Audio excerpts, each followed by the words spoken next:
Агроинвест идарәче компанияның Нурлат элеваторында эш кызу, бертөк төялгән машиналар бер-бер артлы кырдан койтып кына тора. Беренчеләре исә иртәнге 7-дән үк килә башлый, төнге 12-гә кадәр шулай.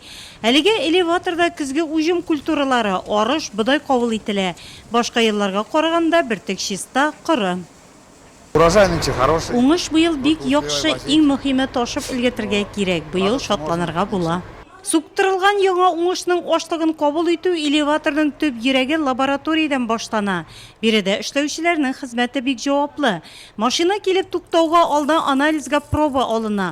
Эшләү өчен мөмкинлекләр булдырылган. Быел лабораториядә заманча яңа җиһазлар куелган. Ашлыкның чисталыгы, дымлылыгы шулар ярдәмендә тикшерелә. Бертөк классларга бүленеп кабул ителә. В том году было очень много зеленого зерна, что недозрелого. Үткән ел яшелләре бик күп, бертөк өлгермәгән иде. Бу ел ул тулысынча өлгергән. Бертөк бик ире, сыйфатлы. Башлыча элеваторга коры килеш килә. Бик чиста, ашлыкның төрлечә. Башлыча 5-нче, аз гына 4-нче, нигездә 3-нче классларны кабул итәбез. Элеваторда икмәкне кабул итәргә ныклап әзерләнгәннәр. Бертөкне югалтмыйча саклау өчен ремонт эшләре шактый башкарылган. Үлчәү һәм ашлык киптерү урыннары сезон башланганча ук тәртипкә салынган. Лаборатория тиешенчә җиһазландырылган. Шуңа да бертөкне чистарту, киптерү, саклауга кую процессында тоткарлык юк.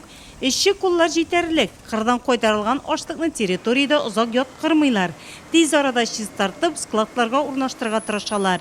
Элеваторда тәүлегенә 2000 тонна ашлык кабул ителә.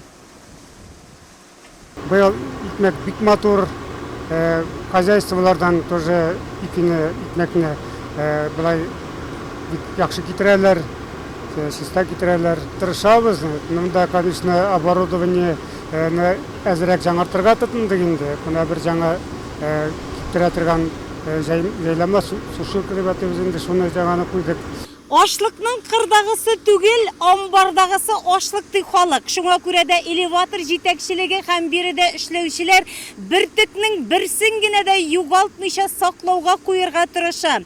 Киптерелгән ашлык элеваторда 100 000 тоннага якын саклауга куелачак.